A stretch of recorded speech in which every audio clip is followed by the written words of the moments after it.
2024년 마지막 주일입니다.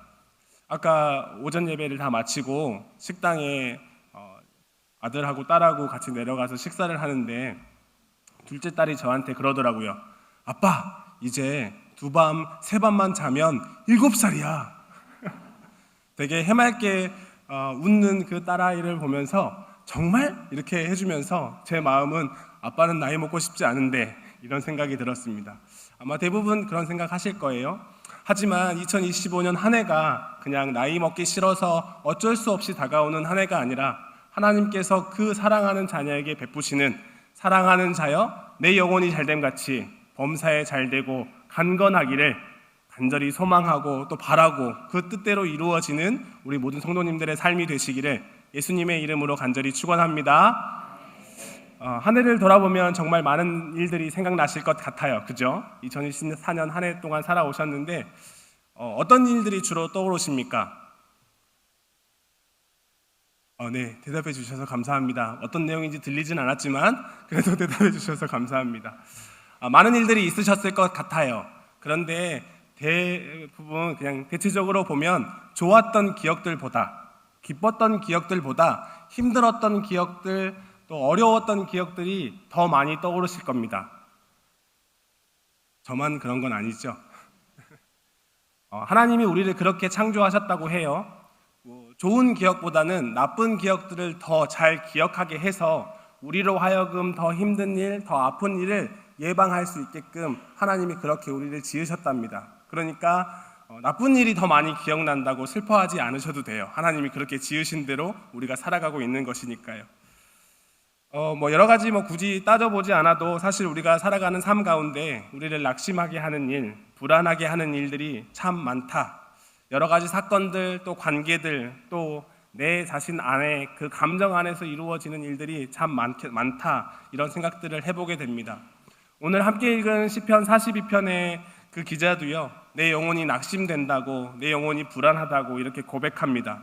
그렇지만 그럼에도 불구하고 하나님 앞에 소망을 두자고 우리에게 말씀합니다. 오늘 말씀을 함께 살펴보시면서 다가오는 2025년 한 해 동안 하나님의 말씀이 우리 가운데 채워지고 그로 인한 평안, 그로 인한 축복이 우리의 삶 가운데, 우리의 가정 가운데, 우리 교회 가운데 가득하시기를 다시 한번 예수님의 이름으로 간절히 소망합니다.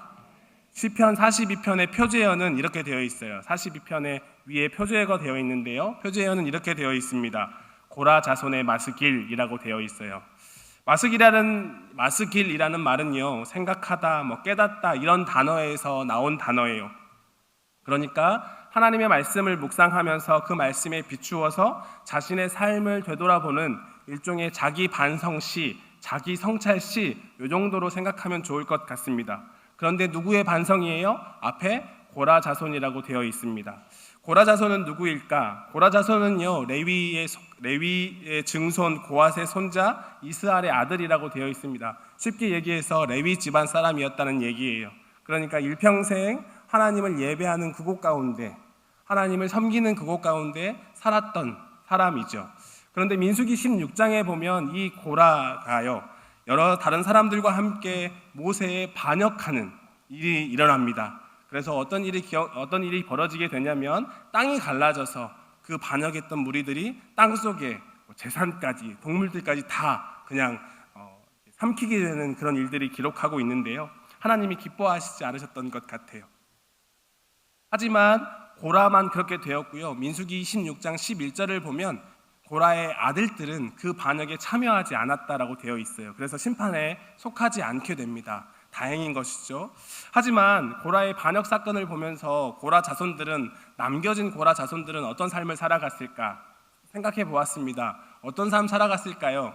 야, 너네들은 참 믿음 잘 지켜서 다행이다, 이런 얘기도 분명하게 있었을 텐데, 한편으로 생각해 보면 손가락질 당하고 외면당하고 지적당하고 그런 삶을 또 살아가진 않았을까 생각해 봐요.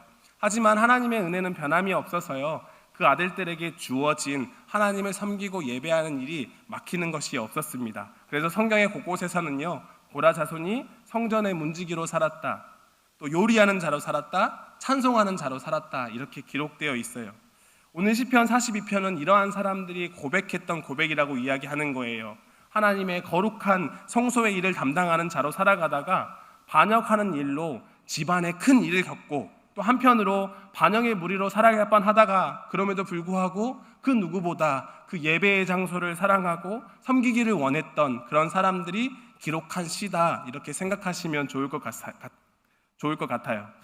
그런데 오늘 시편에서는 낙심한다, 불안한다 이렇게 얘기하고 있어요. 5절과 11절 그리고 시편 43편 5절에서도 후렴구에 등장하는 똑같이 등장하는 표현이 있습니다. 5절 말씀의 앞부분인데요, 내 영혼아 어찌하여 낙심하며 어찌하여 내 속에서 불안해하는가, 이렇게 고백한다라는 것이지요. 자신 스스로를 향해서 자신의 마음이 낙심하고 있다고, 내가 불안해하고 있다고 이야기하는 거예요. 본문의 말씀 가운데서 왜 불안한지, 왜 낙심한지 정확한 이유를 기록하고 있지는 않습니다. 하지만 말씀의 여러 가지 정황들을 맞추어 보면 왜 이 시인이, 왜 이 고라 자손이 이렇게 낙심하는지 불안하는지를 알 수 있습니다. 첫 번째로요, 낙심하고 불안해하는 이유는요, 하나님이 보이지 않기 때문입니다. 뭐라고요? 하나님이 보이지 않기 때문에요. 3절 말씀에는 이렇게 되어 있습니다. 사람들이 종일 내게 하는 말이, 사람들이 자신을 찾아와서 종일토록 하는 말이 내 하나님이 어디 있느뇨 하오니 내 눈물이 주야로 내 음식이 되었다, 이렇게 고백합니다. 10절의 말씀을 한번 보실까요? 내 뼈를 찌르는 칼같이 내 대적이 나를 비방하여 늘 내게 말하기를 내 하나님이 어디 있느냐 하도다라고 고백한다라는 거예요. 그러니까 이 고라 자손이 처한 상황들을 보면 사람들이 자기 주변에 서 있고 마치 손가락질하면서 내 하나님이 어디 있느냐, 네가 믿는 하나님 어디 있느냐 좀 보여줘봐 라고 하는 그런 시간들, 그런 이야기들을 듣고 있다라는 것이죠.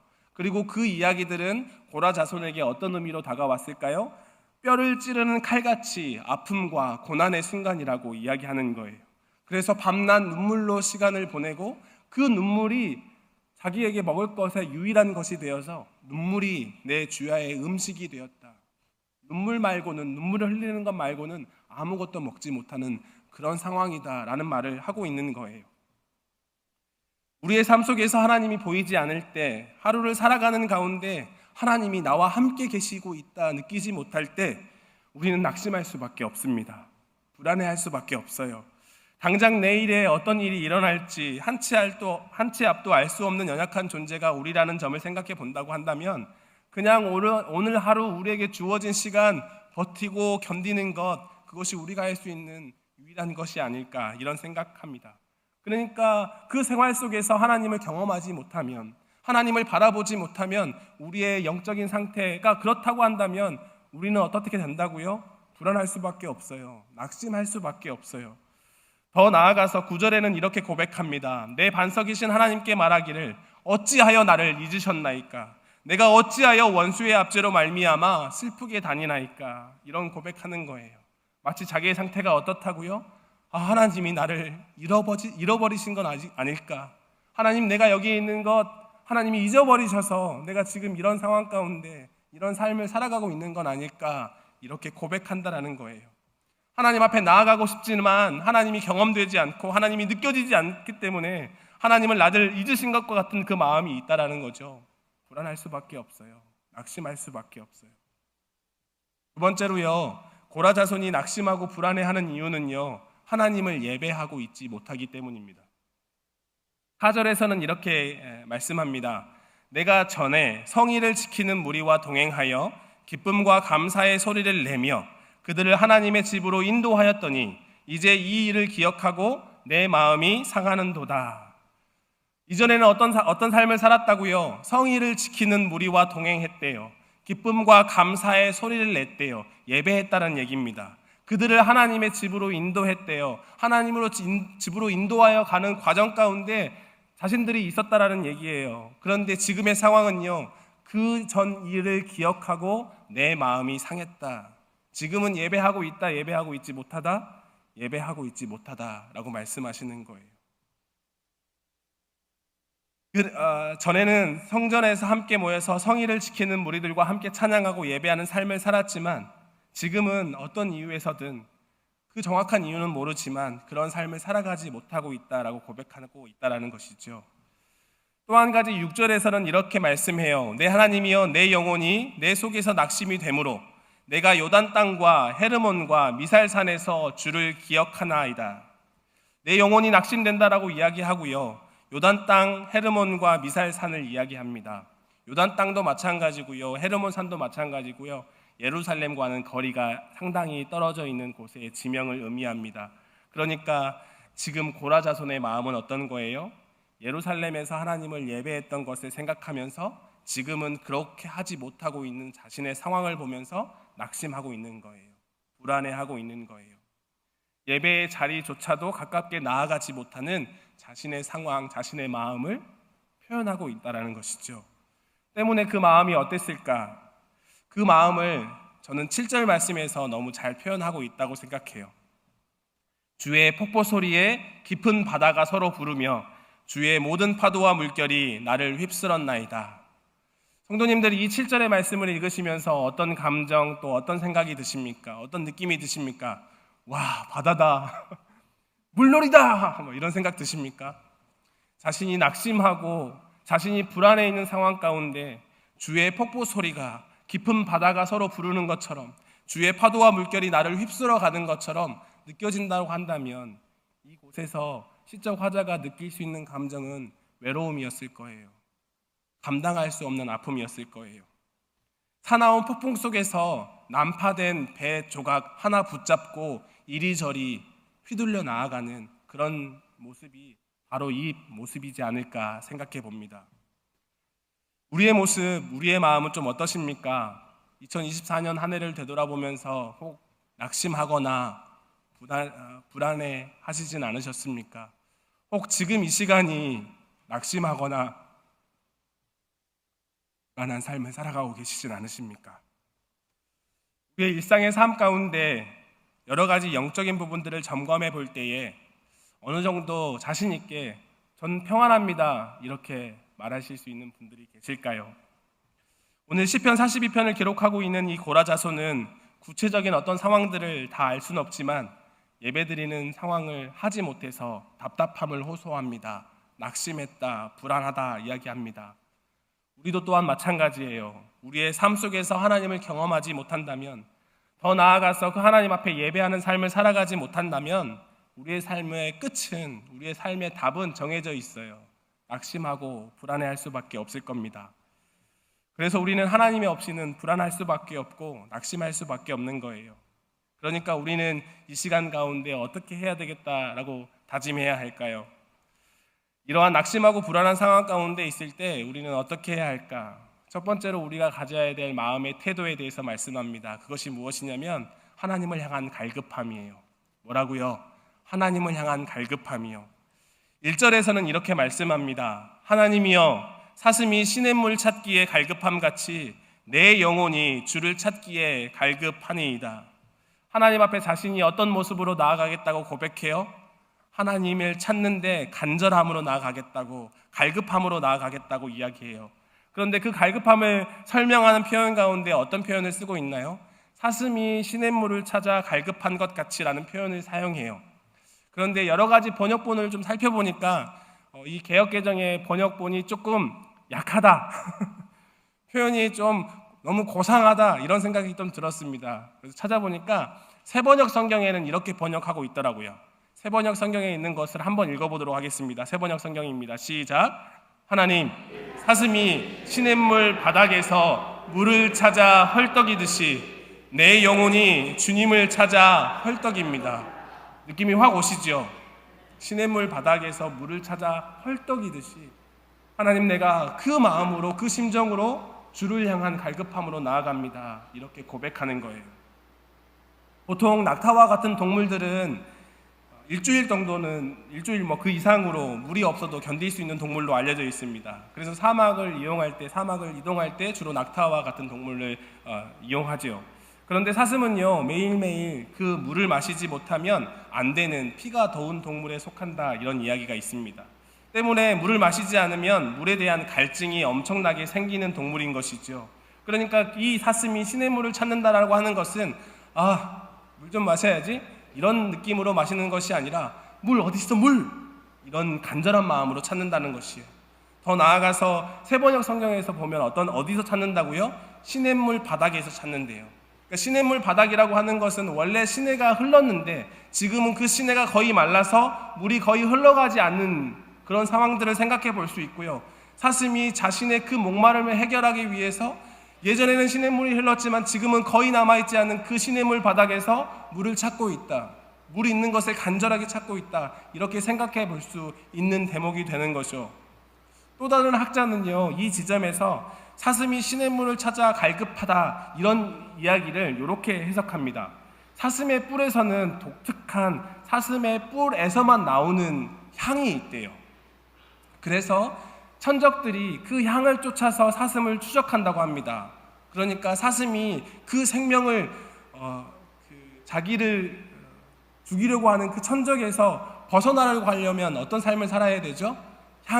자기가 나는 향을 감춰야 해요. 어떻게 감출까요? 사슴이 시냇물 찾아서 그것을 강 속에 시냇물을 담그면 향이 끊어지니까요. 향 냄새가 끊어지니까 더 이상 추적당하지 않겠죠. 그러면 사슴이 이 시냇물을 찾는다는 건 간단하게 그냥 밥 먹고 나서 커피 한 잔 마셔야지 이 마음으로 시냇물을 찾는 것이 아닙니다. 이 시냇물을 찾지 못하면 어떻게 되는 거예요? 자기의 생명이 끝날지도 모른다는 마음으로 찾고 있는 거예요. 그러니까 의미가 확 달라지겠죠. 어쨌든 고라자손이 표현하고 있던 이 갈급함이 사슴이 가지고 있는 이 갈급함이 어느 정도라는 거예요? 그것이 없으면 당장 죽을 것 같은 간절함이요. 내가 꼭 그것을 하지 않으면 하루라도 견딜 수 없고 죽을 것 같은 간절함. 다시 말해서 나의 생명, 자신의 생존과 직결된 간절함, 갈급함을 말씀하고 있다는 거예요. 그 마음으로 누구를 찾기에 갈급하다고요? 하나님을 찾기에 갈급하다 라는 말을 오늘 시인은 고백하고 있는 거예요. 우리에게는 이런 갈급함이 있을까요? 만약 없다고 한다면 왜 우리는 이런 갈급함이 없을까요? 우리가 그것을 더 이상 필요로 하지 않고 있는 건 아닐까? 그것이 없어도 나의 생명과 굳이 상관없다 여기고 있는 건 아닐까? 토미 텐이라고 하는 사람이 하나님께 굶주린 예배자 이런 책에 이런 글을 썼습니다. 자막에 나올 텐데요. 아마 한 통으로 나와서 잘 안 보이실 것 같기도 하고 제가 천천히 한번 읽어보겠습니다. 우리의 문제는 간절하게 굶주려 본 적이 단 한 번도 없다는 것이다. 우리는 이 세상의 것들로 삶을 가득 채우고 굶주림을 충족시킨다. 우리는 매주, 매달, 매년 하나님께 나아가지만 하나님으로 우리의 빈 곳을 채우지 않는다. 그래서 우리는 하나님의 임재의 빵 부스러기를 조금만 얻어먹어도 만족하게 되었다. 그러나 모든 사람들이 그런 것은 아니다. 빵 부스러기에 만족하지 못하는 사람들이 있기 때문이다. 그들은 오직 하나님을 원한다. 우리의 삶은 어떻습니까? 하나님을 향해서 굶주린 적 있으십니까? 만약 있다고 한다면 이 심정으로 이 사슴이 시냇물 바닥에서 물을 찾아 헐떡이는 것처럼 하나님 앞에 간절함으로 살아가고 계십니까? 제 지갑에는요 한 쪽지가 있습니다. 기도 제목 쪽지예요. 지금으로부터 그 쪽지를 받은 것이 지금으로부터 한 5년, 6년, 7년 정도 되는 것 같은데요. 한 집사님이 주신 쪽지였습니다. 기도 제목 쪽지였어요. 그 집사님은 예전에 간암으로 투병하셨어요. 그래서 어느 정도 회복을 하셨는데 다시 그 암이 재발하셨습니다. 그런데 그 집사님을 생각할 때마다 그냥 얼마나 마음이 낙심될까, 얼마나 마음이 힘들고 불안할까 이런 생각들을 했어요.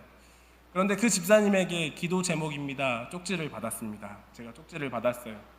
당연히 그 쪽지를 펴보기 전에는 그 기도 제목 내용에 어떤 내용이 적혀 있을 거라고 할 수 있을까요? 하나님 낫게 해주세요. 하나님 이 질병에서 벗어나게 해주세요. 하나님 내가 이것에서 회복하게 해주시면 내가 어떤 걸 하겠습니다. 이런 내용들을 당연히 기대했죠. 저도 그렇게 기대했습니다. 쪽지를 열어보았습니다. 그 쪽지에는 이렇게 적혀 있었어요. 오늘 하루를 온전히 줄이게 해주세요. 다시 한번 읽어드릴게요. 오늘 하루를 온전히 줄이게 해주세요. 자신에게 닥친 질병을 낫게 해달라는 그 기도보다 얼마나 더 간절하고 갈급한 마음이 있는지를 하나님 앞에 고백하고 있는 기도라 생각합니다. 그래서 그 쪽지를 지금도 제 지갑에 넣어놔요. 그래서 지금도 그 쪽지를 볼 때마다 집사님을 기억하고 기도하고요. 더 나아가서 나도 그 하나님 앞에 이 주린 심정으로 나아가겠습니다. 하나님 앞에 간절하게 고백하고 있고 애를 쓰며 살아가고 있는 중에 있습니다. 우리의 삶 가운데 혹 너무나 익숙하고 자연스러운 일상적인 것 때문에 하나님을 향한 간절함을 놓치고 있는 것은 아닌지 되돌아보셨으면 좋겠다. 2024년은 그렇게 보냈지만 2025년은 다가오는 2025년은 더할 나위 없는 하나님을 향한 간절함으로 우리의 삶과 우리의 영을 채워나가셨으면 좋겠다. 그런 삶을 살아가시는 저와 우리 모든 성도님들 되시기를 예수님의 이름으로 간절히 축원합니다. 또 한 가지요, 우리가 이러한 간절함과 갈급함으로 해야 할 것이 있습니다. 바로 하나님을 소망하는 것입니다. 시편 42편의 기자는요, 5절과 11절 그리고 43편의 5절 말씀에서 낙심하고 불안해하고 있는 그 자신을 향해서 선포합니다. 어찌하여 낙심하며 어찌하여 내 속에서 불안해하는가? 너는 하나님께 소망을 두라. 나는 그가 나타나 도우심으로 말미암아 내 하나님을 여전히 찬송하리로다. 아멘. 낙심하고 불안해하고 있는 자신의 영혼을 향해서 선언적인 메시지를 던지고 있는 거예요. 뭐라고요? 내 영혼아, 하나님께 소망을 두라. 이런 말씀을 하고 있는 것이죠. 사실 지금 시인은요, 아무것도 기댈 수 없는 상황 가운데 놓여 있습니다. 물을 찾고 싶지만 그 물조차 없어서 시냇물 바닥에서 물을 박박 긁어 모으고 있는 상황이에요. 그렇지만 그 상황 가운데서 스스로 하나님 앞에 기댈 것을 선포하는 거예요. 스스로 자기 자신을 하나님 앞에 두는 것이라고 선포하고 있다라고 하는 것이에요.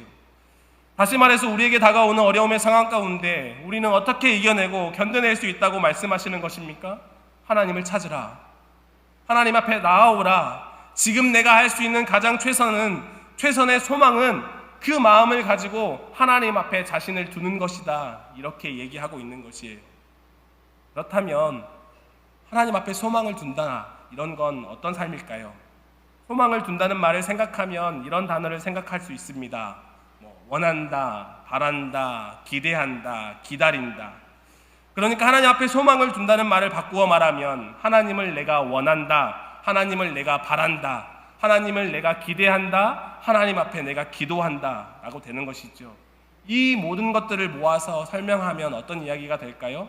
할 수만 있는 대로 내 삶을 하나님과 가까이 두기를 힘써라, 이런 말이 될 것입니다. 말씀을 준비하면서 성경에 한 사건이 떠올랐습니다. 사도행전 7장의 스데반 집사님의 사건이에요. 잘 아시는 것처럼 스데반 집사님은요, 예수님을 증언하다가 돌에 맞아 죽는 상황에 처했습니다. 누구보다 두려워할 수밖에 없는 상황이에요. 누구보다 낙심할 수밖에 없는 상황입니다. 절망 속에서 하나님 왜 나를 죽이십니까? 이렇게 하나님을 저주하든지, 아니면 자신을 향해서 돈을 들고 곧 던지려고 하는 그들을 향해서 너희들 그러면 되냐? 너희들 큰 벌 받을 거야. 이렇게 저주하든지 둘 중에 하나일 것 같아요. 하지만 스데반 집사님은 그렇게 하지 않으시죠. 어떻게 행합니까? 사도행전 7장 55절에 스데반이 성령 충만하여 하늘을 우러러 주목하여 하나님의 영광과 및 예수께서 하나님의 우편에 서신 것을 보고, 스데반 집사님은 어떻게 하셨대요? 하늘을 보았다라고 이야기합니다. 하나님의 영광과 예수님의 그 우편에 서신 것을 바라보았다라고 이야기합니다. 자신에게 돌을 들고 서 있는 그 사람들을 향해서 원망이나 불평이나 시선을 두는 것이 아니라 하나님을 바라보는 거예요. 자기 자신을 하나님 앞에 두는 거예요. 내가 이대로 죽을지언정 하나님께서 나에게 말씀하신 그 말씀대로 이루어지는 삶이 나에 펼쳐져 있을 것이니 나는 그 소망에 손을 붙잡고 하나님 바라보겠습니다. 제 자신을 그 소망 가운데 두는 것입니다. 이 삶이 바로 우리의 믿음의 삶이 되어야 되지 않을까 생각합니다. 그 사람이 얼마나 하나님을 기대하는가, 그 사람이 얼마나 하나님을 기다리고 있는가, 그 사람이 얼마나 하나님이 행하실 일들이 우리 삶 가운데 펼쳐질 것인지 소망하는가가 저는 우리의 믿음이라고 생각해요. 저와 우리의 모든 성도님들이 이러한 믿음대로 살아내시는 한 분 한 분 되시기를 주님의 이름으로 간절히 축원합니다. 그렇게 할 때 하나님이 어떻게 하신대요? 그가 나타나 도우심으로 말미암아. 뭐라고요? 그가 나타나 도우심으로 말미암아 나는 그것을 찬양할 것입니다. 이렇게 이야기하는 거예요. 그런데요, 그 가운데 하나님 앞에 어떤 단어가 있는지 한번 보실래요? 하나님 앞에 성경 말씀 보시면서 5절 말씀 한번 보시면서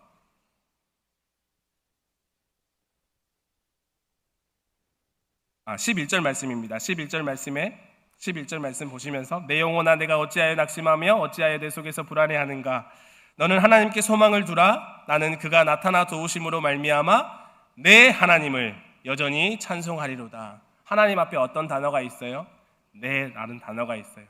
사실 이것은요, 하나님을 내 하나님이라고 표현하는 건 사실 있을 수 없는 일입니다. 특별히 우리는 그나마 좀 이런 분위기가 아니지만 히브리적인 사고방식에서 하나님을 내 하나님이라고 고백하는 건 약간 조금은 하나님에 대해서 이런 표현이 좀 적절할지 모르겠지만 불경스러운 표현이에요. 하지만 그 하나님이 나에게 소망이 되신다는 그 믿음의 확신을 가지고 내 하나님이다 이렇게 표현하는 거예요. 그 하나님이 자신의 삶 가운데 분명하게 역사하실 것을 신뢰하면서 선포하는 것이죠. 이 부분을요, 메시지 성경이라고 유진 피터슨이라고 한 사람이 번역하는 성경이 있습니다. 이렇게 번역해 놓았어요. 한번 같이 읽어볼까요? 시작. 내 영혼아 내가 어찌하여 낙심하느냐 어찌하여 슬퍼하느냐 너는 하나님을 바라보아라. 나 이제 다시 찬송하게 되리라. 나를 웃음짓게 하시는 분 그 분은 나의 하나님. 아멘. 시인 앞에 놓여져 있는 상황은 여전히 변하지 않았어요. 하지만요, 시인은 눈을 들어 하나님을 바라봅니다. 지금이 아니면 안 된다는 갈급함으로, 하나님이 아니면 안 된다는 간절함으로, 예수님이 아니면 안 된다고 하는 그 간절함으로 하나님 앞에 나아가요. 그리고 자신이 가지고 있는 정말 작은 소망이라고 할지라도 그 소망을 가지고 하나님 앞에 내 자신을 두겠다라고 선포합니다. 그렇기 때문에 자신이 처한 상황과 상관없이 믿음을 사용해서 고백할 수 있는 것이죠. 나 이제 다시 찬송하게 되리라. 이 고백이 다가오는 2025년에 저와 우리 모든 성도님들의 아름다운 고백이 되시기를 예수님의 이름으로 간절히 축원합니다. 아멘. 기도하겠습니다.